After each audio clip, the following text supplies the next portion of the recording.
Part 1. The small town of Maplewood was quiet, the kind of place where nothing much ever happened. The streets were lined with old oak trees, and the air carried the faint smell of freshly cut grass. It was here, in this sleepy corner of the Midwest, that Daniel Carter lived with his wife, Laura. Daniel was a high school science teacher who spent most of his free time looking at the stars through his old, scratched-up telescope. He loved astronomy more than anything else, except maybe his family. Laura often teased him about it, saying he cared more about distant galaxies than their own backyard. On a cool autumn evening, Daniel was out in the yard again, peering through his telescope. The sky was clear, dotted with countless stars. Laura sat on the porch steps, sipping a cup of tea and watching him. "You know," she said with a smile, "most husbands take their wives out to dinner. You just stare at the sky." Daniel chuckled but didn't take his eyes off the lens. "There's a whole universe up there, Laura. Dinosaurs and dinner dates can't compete with that." Laura rolled her eyes playfully. She knew how much Daniel loved the stars, even if she didn't fully understand why. But tonight, something unusual caught Daniel's attention. At first, he thought it was just another satellite moving across the sky. Satellites weren't uncommon, but this one seemed different. It moved too fast, too smoothly, almost like it was gliding instead of orbiting. Then suddenly more lights appeared, dozens of them, all moving in formation. "Laura," Daniel called out, his voice tight with excitement.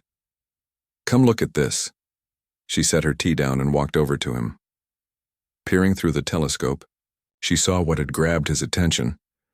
A fleet of ships, glowing faintly against the blackness of space, descended toward Earth. They weren't human-made. That much was obvious. The designs were sleek, alien, otherworldly. Laura felt a chill run down her spine. "What are they?" she whispered. "I don't know," Daniel replied, his voice trembling slightly, "but I think we're about to find out." News of the mysterious ships spread quickly. By morning, every news channel was covering the event. People gathered around televisions, phones, and radios, trying to make sense of what was happening. Governments issued statements urging calm, but no one really knew what to expect. Then, as the sun rose, the ships positioned themselves above major cities around the globe. One hovered directly over New York City, its metallic surface reflecting sunlight like a giant mirror. A holographic figure materialized in Times Square. It was tall, shimmering with energy, and spoke in a deep, resonant voice. "We are the Valith," it announced. "We come from beyond your stars, representing the stellar conquered, a coalition of advanced civilizations united by peace and progress." The crowd below stared in awe. Some people cheered, while others clutched each other in fear. "The Valith," continued, its tone calm but firm. "Your species has been observed, your history studied, and we have reached a conclusion. Humanity is primitive, too divided, too violent, too technologically inferior. You are not ready to join us among the stars." The words hit hard. Across the world, people reacted with shock, anger, and disbelief. In Maplewood, Daniel and Laura watched the broadcast together. Laura clenched her fists tightly. "Primitive? How dare they call us that?" Daniel didn't say anything. He felt a mix of emotions: humiliation, frustration, but also curiosity. Were they right? Had humanity failed to live up to some cosmic standard? Or was this judgment unfair? Governments tried to respond, sending messages of diplomacy and goodwill. But the Valith ignored them. Instead, they maintained a passive presence, observing Earth without interfering. Their ships remained in orbit, silent sentinels watching over the planet. As days turned into weeks, tensions grew. Protests erupted worldwide. Some people demanded action against the aliens, while others saw them as protectors, believing their arrival would finally bring an end to war and conflict on Earth. Conspiracy theories flourished online.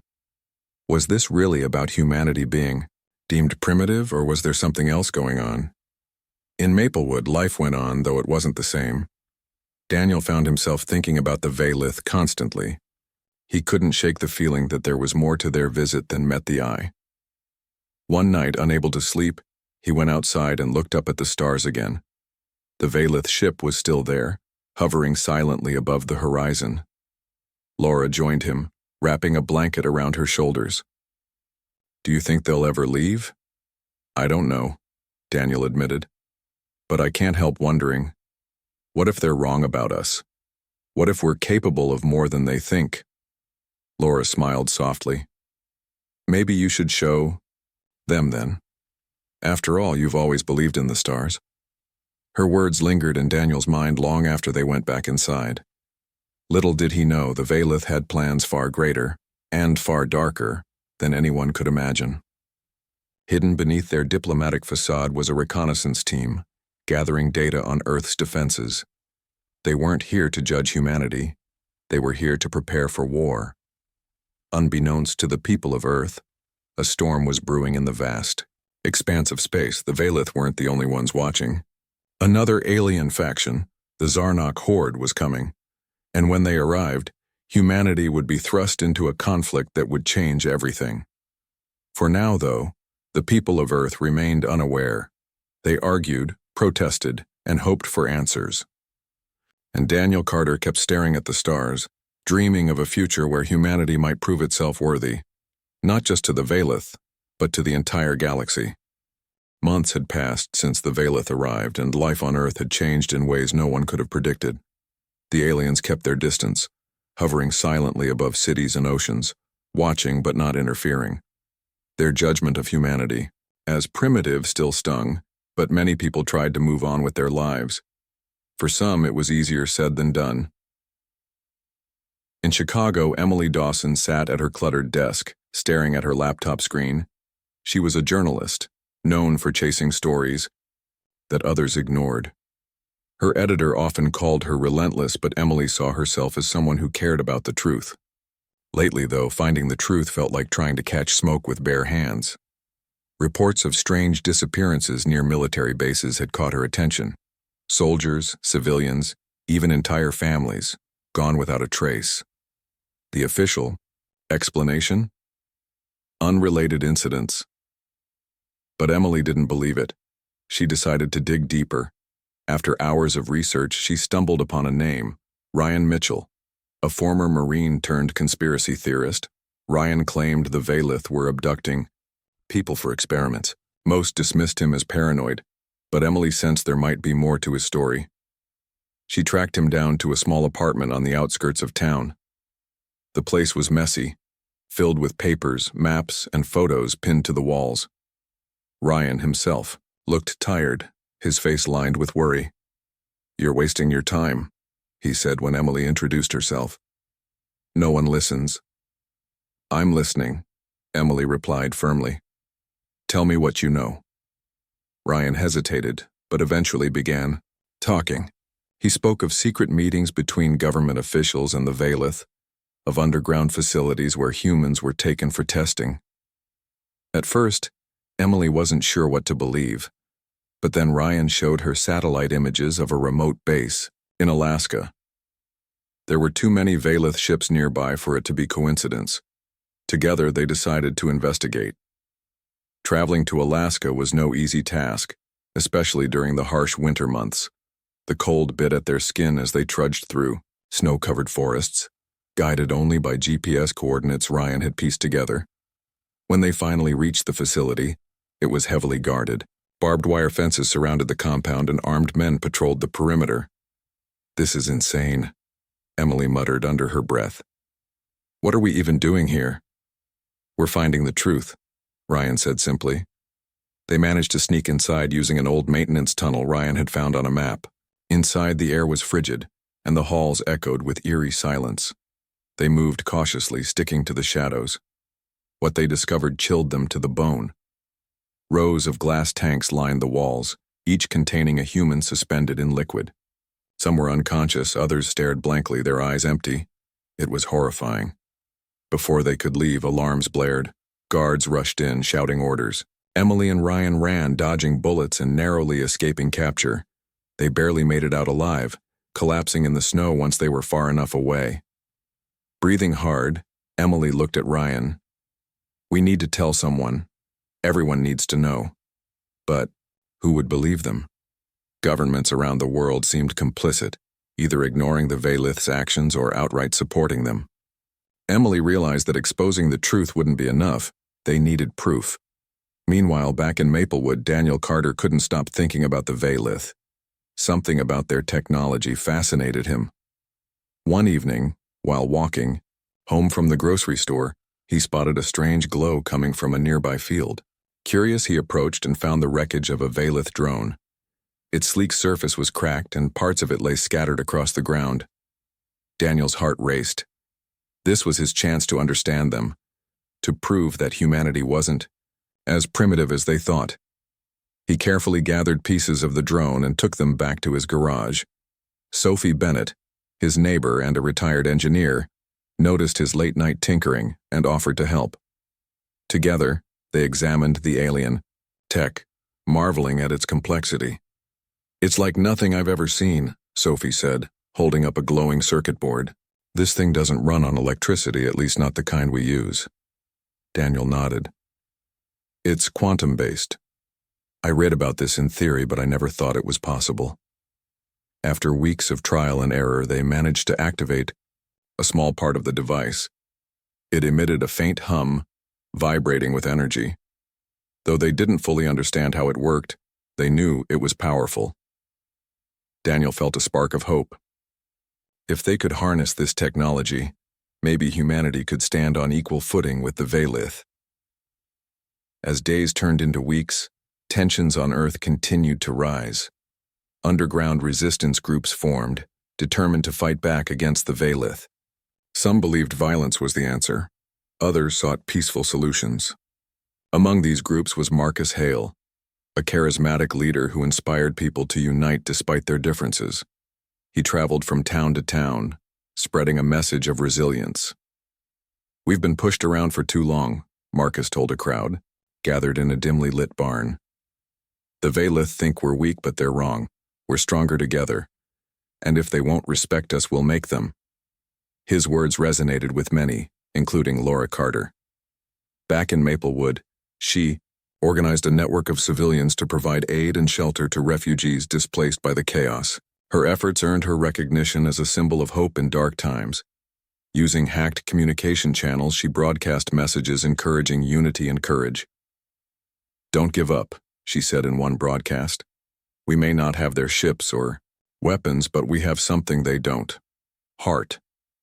And that's worth more than any piece of alien tech. While humanity struggled to adapt, few realized the true threat looming just beyond the stars. The Veilith weren't the only aliens watching Earth. The Zarnok horde, a brutal and warlike species, had set their sights on the planet. To them, Earth was a resource-rich prize, and the Veilith's presence only made it more valuable. One night, as Daniel and Sophie worked late in the garage, a sudden explosion shook the ground. They rushed outside to see fiery streaks lighting up the sky. The Zarnok fleet had arrived, their massive warships blotting out the moon. Panic erupted as people scrambled for safety.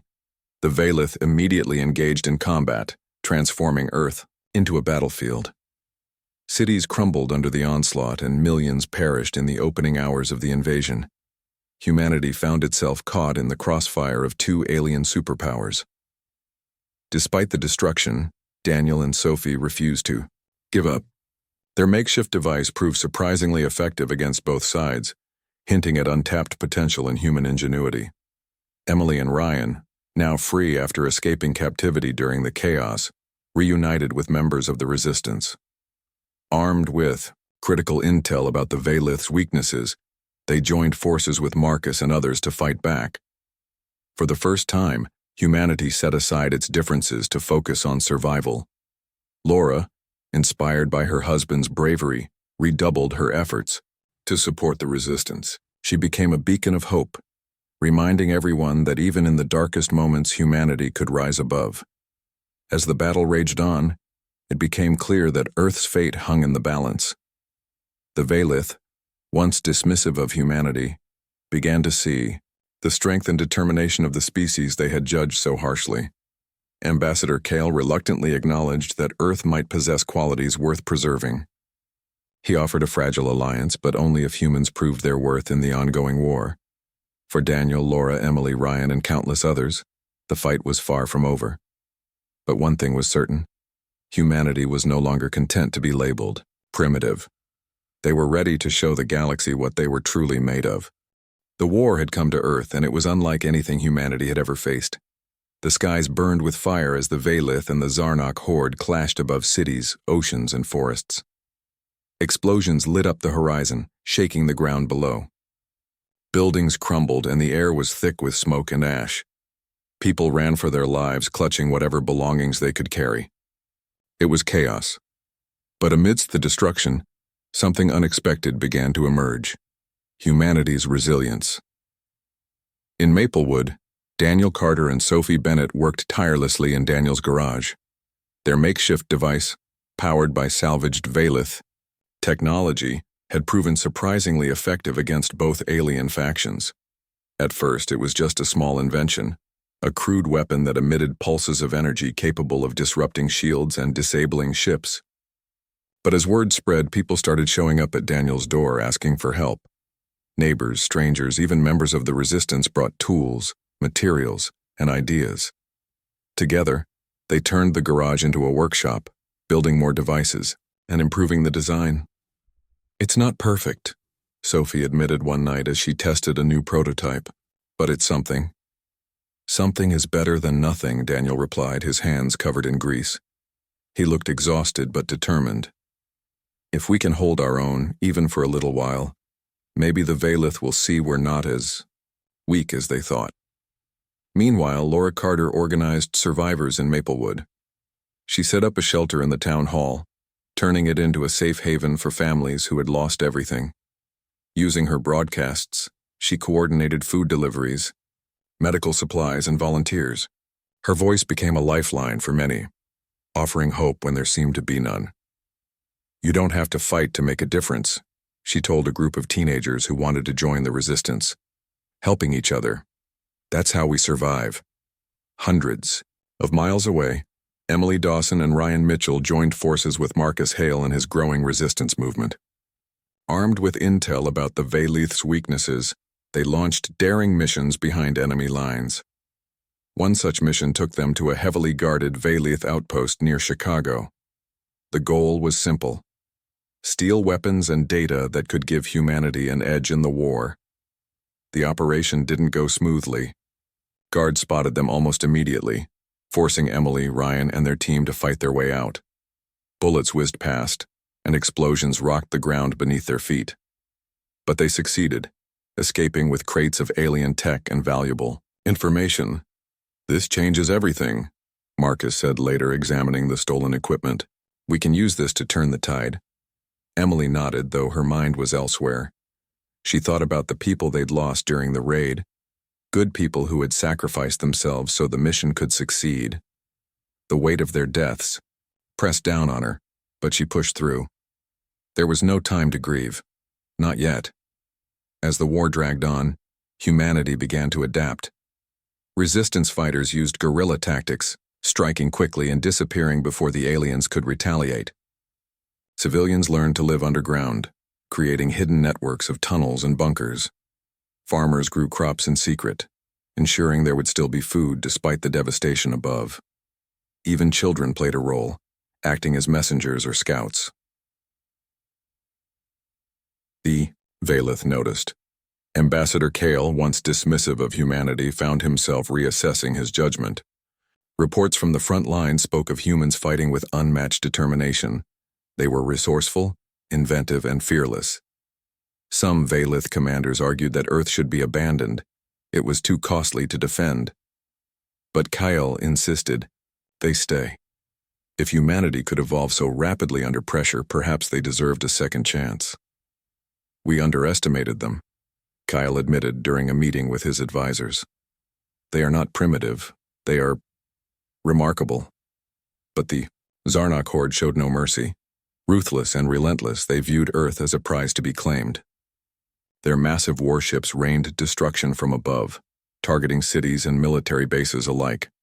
The resistance fought back, using the weapons and devices developed by Daniel and Sophie. Each victory, no matter how small, fueled their resolve. 1. Night Laura received a message from Daniel. He and Sophie had finished building a larger version of their device, one powerful enough to disable an entire fleet of ships. But deploying it wouldn't be easy. They needed someone brave enough to pilot it directly into the heart of the battle. "I'll do it," Laura said without hesitation. "No," Daniel protested. "It's too dangerous." "And staying here isn't?" Laura countered. Her voice softened. "Daniel, you've done so much already. Let me do this. For all of us." Reluctantly, Daniel agreed. The next morning, Laura climbed into the cockpit of the device, surrounded by wires and blinking lights. It wasn't sleek or polished, like the Valith ships. It was clunky and patched together, a testament to human ingenuity. As she prepared to launch, Daniel hugged her tightly. "Come back to me," he whispered. "I will," Laura promised. Then, with a deep breath, she activated the engine and soared into the sky. The battlefield was overwhelming. Ships fired lasers and missiles, filling the air with deafening booms. Laura navigated carefully, dodging enemy fire as she approached the Zarnok flagship. Sweat dripped down her face as she focused on the controls, guiding the device closer and closer to its target. Finally, she reached the flagship. With a final push, she activated the pulse. A wave of energy erupted outward, engulfing the ship. In a blinding flash, the shields collapsed, leaving the flagship vulnerable. Cheers erupted from below as resistance fighters seized the opportunity to attack. But the victory came at a cost. Laura's device overloaded and her ship began to fall. She steered it away from populated areas, crashing into an empty field far from the city. When the dust settled, there was no sign of her. Back in Maplewood, Daniel stared at the sky, his heart heavy with grief. But Laura's sacrifice wasn't in vain. Her actions inspired others to keep fighting, to keep believing in the possibility of a better future. Slowly, humanity began to gain ground. Ambassador Kale watched the unfolding events with growing respect. Humanity had proven itself capable of incredible feats, not just in technology but in courage and unity. He realized that Earth's potential extended beyond the battlefield. Perhaps with guidance, humanity could become a valuable ally in the Stellar Concord. The war wasn't over yet, but the balance was shifting. Humanity had risen from the ashes, refusing to bow to either alien faction. And as the fight continued, one truth became clear. The stars belonged to everyone, including Earth. The final days of the war were brutal. The sky above Earth was a constant storm of fire and light, as ships from the Valith and the Zarnok horde clashed in fierce battles. Humanity, caught in the middle, fought with everything it had. Resistance, fighters armed with reverse-engineered alien tech, launched coordinated attacks against the invaders. Cities lay in ruins, but the spirit of humanity burned brighter than ever. In Maplewood, Daniel Carter worked tirelessly in his garage, now transformed into a hub of innovation. With Sophie Bennett by his side, he continued refining their energy pulse device. Word of Laura's sacrifice spread quickly, turning her into a symbol of hope. People whispered her name like a prayer, drawing strength from her bravery. Daniel tried to focus on the work, but his heart ached. He missed her laughter, her warmth, her unwavering belief in him. Still, he knew she would want him to keep going. For their family, for Earth.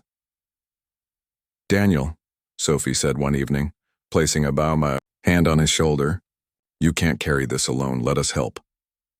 He nodded, blinking back tears. Together they trained others to build and use the devices. More towns began producing them, each one slightly different but equally effective.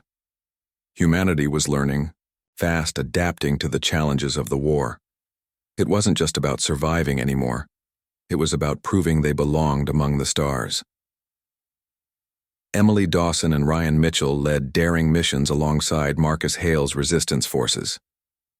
Armed with Stolen Valith weapons and Daniel's technology, they struck at key Zarnok targets. One mission took them deep into enemy territory, where they discovered plans for a devastating weapon the Zarnok intended to use against Earth. Destroying it meant risking their lives, but they didn't hesitate. They planted explosives, set timers, and escaped moments before the facility exploded in a fiery blaze. As the resistance gained momentum, Emily documented everything. She recorded videos of battles, interviews with survivors, and messages of hope. Her reports reached audiences across the galaxy through hacked communication channels. For the first time, other species in the stellar conquered began to see humanity not as primitives but as fighters worthy of respect. Oppressed civilizations within the coalition started looking to Earth as an example of resilience. Meanwhile, Ambassador Kale of the Valith watched these developments closely.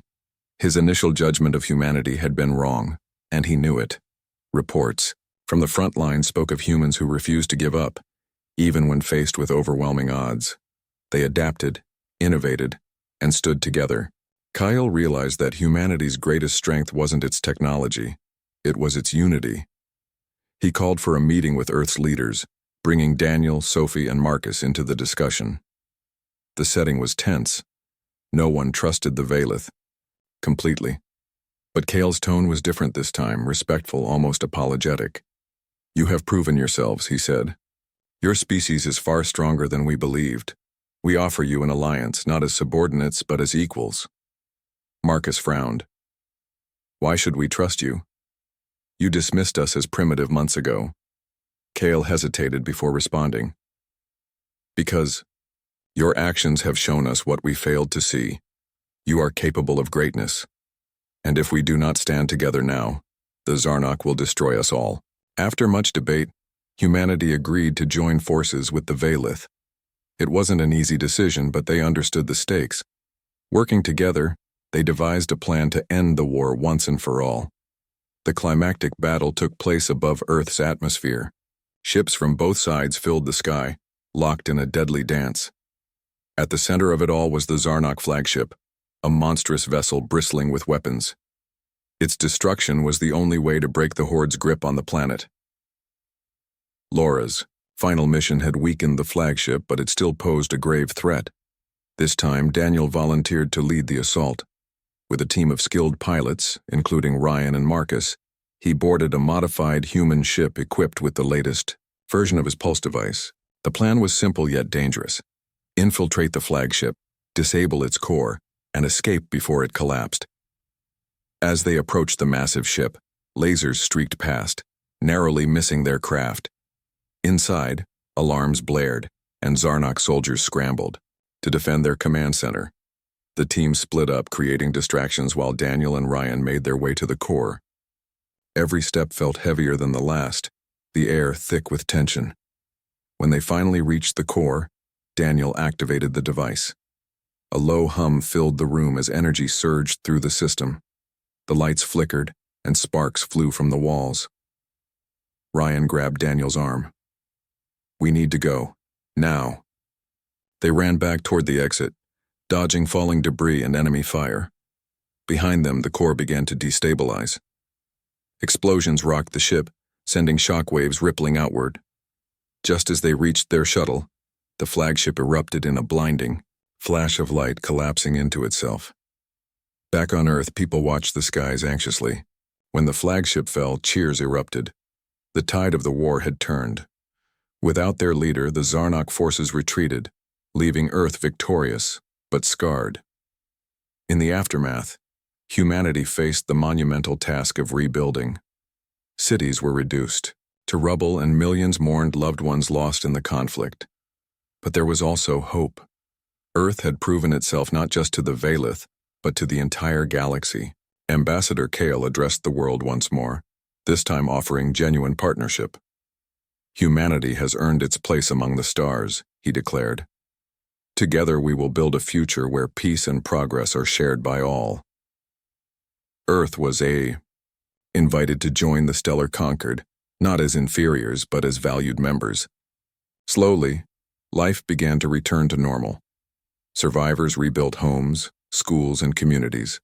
Farmers planted new crops, and children played outside again. Though scars remained, humanity emerged stronger, united by a shared purpose. Daniel stood in his backyard one evening gazing at the stars. Beside him, Sophie smiled softly. "She'd be proud of you," she said. "I know," Daniel replied, his voice steady despite the lump in his throat. He thought of Laura, her courage, her determination. She had given everything so that humanity could rise. And now, as ships bearing Earth's flag joined those of alien allies in the vast expanse of space, Daniel felt a sense of peace. Humanity had proven it was anything but primitive. Somewhere, watching over him, Laura's spirit soared. The war had changed Earth forever, but out of the ashes came a new beginning, a chance to carve a destiny among the stars. And as Daniel looked up, at the endless night sky, he knew humanity's journey was only just beginning. Part 5. The war was over, but the scars it left behind ran deep. Earth's cities were shadows of what they once were, streets lined with rubble, buildings reduced to skeletal frames, and parks overtaken by weeds. Yet, amidst the destruction, there was a quiet determination in the air. People worked tirelessly to rebuild, their hands calloused from labor, but their spirits unbroken. The victory against the Zarnok horde had ignited something within humanity, a belief that they could overcome any challenge. In Maplewood, Daniel Carter stood on the edge of town, looking out at the fields that stretched beyond the horizon. The wind carried the faint scent of fresh soil, a reminder that life always found a way to grow again. Sophie Bennett joined him, holding a clipboard filled with notes. Together they had turned the garage workshop into a center for innovation, training others to build and improve upon the technology they had developed during the war. "We've come so far," Sophie said, her voice tinged with awe. "Who would have thought we'd be teaching people how to build alien tech?" Daniel smiled faintly. "It's not about the tech. It's about what we do with it." He was right. The energy pulse devices they had created weren't just weapons anymore.